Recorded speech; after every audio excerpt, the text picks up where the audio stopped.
We have three presentations tonight. We will start with the CPRB resolutions update.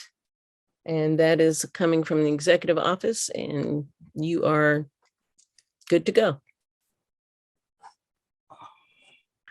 Hi, good evening, council members, Mayor Marlin, and everyone else on the at the meeting today. For those of you who aren't formally have met me yet, my name is Carla Boyd. I am the Human Rights and Equity Officer for the City of Urbana. In the role of the HREO, I serve as staff for the Civilian Police Review Board, and I was asked to present the following resolution to the council to ensure that the CPRB's position was on record concerning requirements for membership on the Civilian Police Review Board. Pursuant to a passing vote conducted by the Civilian Police Review Board, CPRB, the CPRB recommends the following amendment to Chapter 19, Article 3, Section 1922, Qualifications of Membership of the Urbana Code of Ordinances. Section 19-22 states, all members of the CPRB shall possess a reputation for fairness, integrity, and a sense of public service. B, no city employee may be employed to the board, nor shall be appointed to the board, nor shall any member be a current employee of, contracted by, or have any affiliation, whether current or former, with a federal, state, or local law enforcement agency. C, no person with a criminal felony conviction or plea shall be eligible to serve on the CPRB. In making appointments, the mayor shall endeavor to reflect community diversity, including different neighborhoods, income levels, ethnicity, age, gender, and experience. The CPRB would like to strike letter C, no person with a criminal felony conviction or plea shall be eligible to serve on the CPRB. There was an additional vote taken on the removal of section 1922B. However, the vote resulted in a tie and the motion did not pass. Thank you. Are there any questions for Ms. Boyd? Grace. Thank you. I had a question about the legality of this, since we have that side letter in the FOP contract. If there was some insight, legal counsel, on if we can make that change now.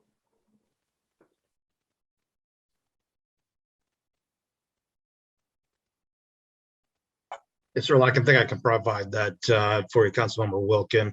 I think my understanding from the CPRB is basically they're just reiterating their passage of that vote, I guess, if you will, to continue to have the council be aware that they do want to seek that change. I think they understand, given the dynamic of negotiations, the side letter, and the executed FOP contract, may not necessarily be possible based on all of that, as you indicated in terms of legality of it. But I think they just want to continue to have the council understand that that's their position relative to that part of that ordinance. So do you have an answer to that question? Can we do this? I mean, you said it may not be possible, but that's what my question is. Is it possible? It may not. That's what I already know. I'm asking the legal experts. Okay. Is it possible? Appreciate the clarification on the idea of what they're after. So the answer to the question is no. Again, it's obviously part of the side letter of the negotiated agreement between the FOP and the city relative to that. And so currently that is not capable of being changed by the council. It would be an item probably to bring up at next negotiations in terms of that contract. And I think the CPRB, I believe, and I'm hopefully not misstating, they can correct me at another meeting if they choose to do so, understands that dynamic that may not necessarily be possible right now, but they just want to, again, reiterate to look at that in the future when this comes up again. Okay, Mary. Oh, are you done? Go ahead, Ray.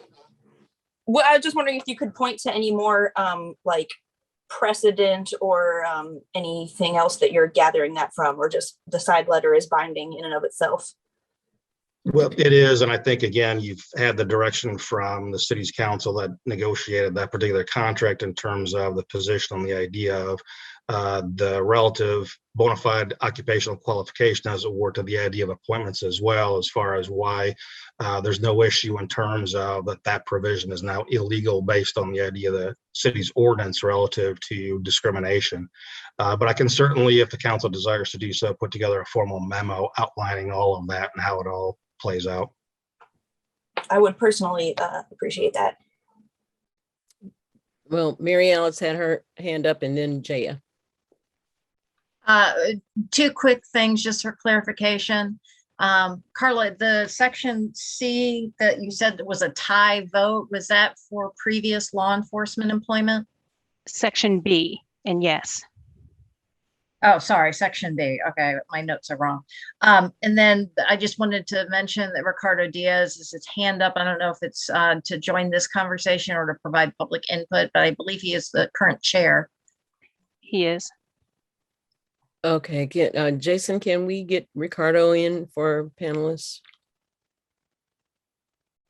so that he can speak to this as well?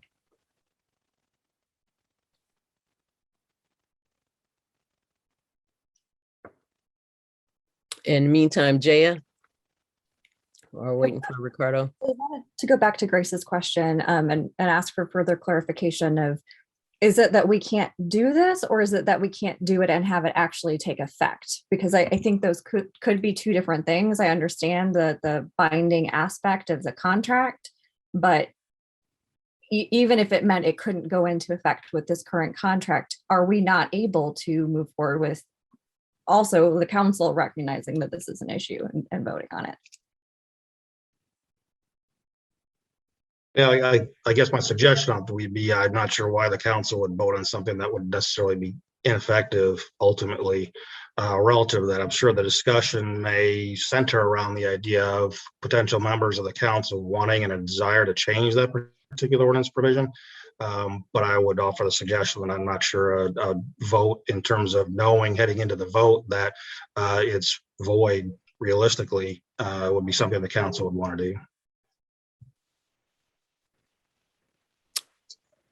Okay, Ricardo, I guess you can you speak? Sure. Am I coming through? Yeah. Thank you. Yes, and yes on our side. I think that this is the second time we present this suggestion. We presented it last year, well before the FOP contract was closed.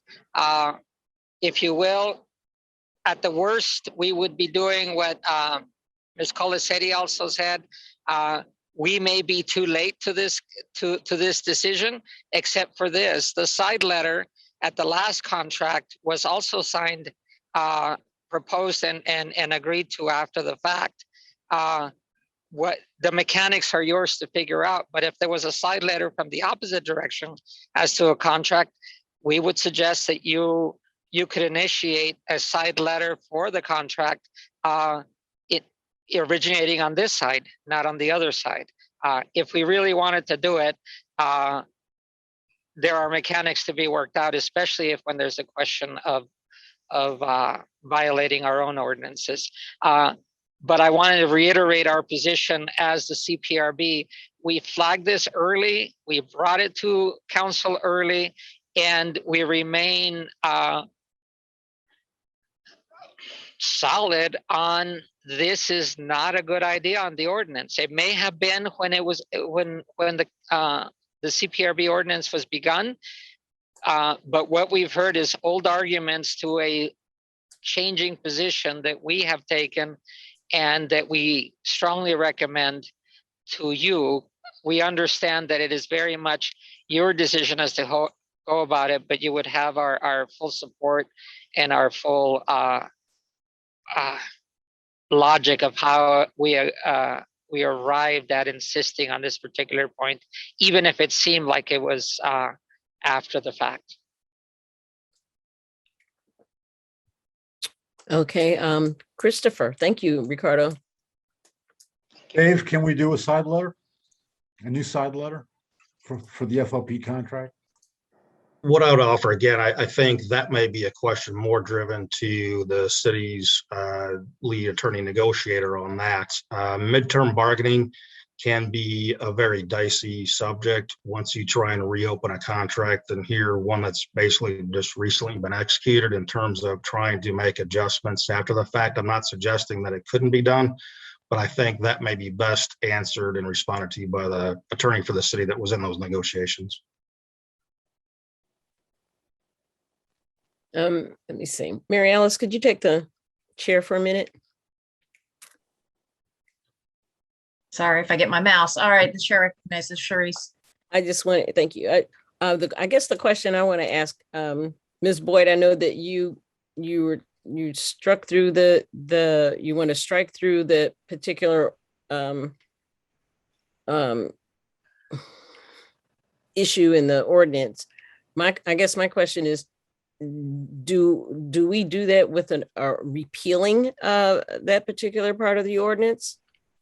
How do we go about voting on that and then rewriting a side letter for the next FOP contract? That's what I was thinking. Well, I'm not versed in protocols of resolution. I would defer to either Mr. Westner or Ms. Mitten on how to be able to do that. I'm not sure.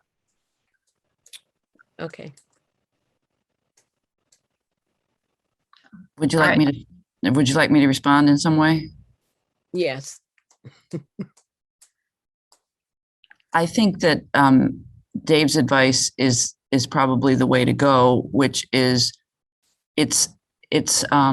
when you think about what is involved in negotiating a contract, to focus on one term without having the totality of issues understood, I think is potentially problematic. So I think the intent of the CPRB is, as Carla and Ricardo have stated, which is they want to be on record for the future to, when the opportunity presents itself, to have their views clearly understood. But there, you just can't negotiate one narrow issue in isolation. And so I would just ask people to think about that before you try to take some action. But I think it would be useful to have the council that was involved in the negotiation here available if you wanted to discuss it further. Okay. Would you like the chair back, Sharice? Yes, I would. Thank you. All right. I relinquish the chair to Sharice. Thank you, Mayor Marlin. Just a reminder that we are in the presentation portion of the agenda. So this is verging into discussion at this point, and there are a lot of questions being asked that we really don't have the people here that should answer them. So if you want to add this as a discussion item to a future agenda, that would be the way to go. But we don't have the staff, and especially the legal counsel here, who should be answering these questions at this point. Okay, I just wanted to get some clarification regarding any of that, and Right. Now's the time to do that, kind of. Grace, you'll be the last one. Okay, thanks.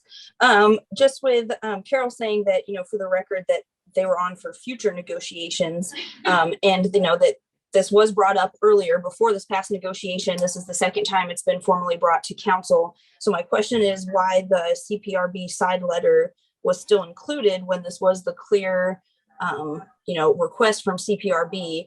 And do you anticipate that anything would be different as far as city administration with the next contract? Like, why would the CPRB letter be in this contract and we would think that it wouldn't be included in the next one? I at the moment I can't speak to the side letter in or out. That part I'm not the best person to address. But what I will say is I think there was some concern on the part of the CPRB that their views weren't made known to the negotiating team And I assured them that they had been.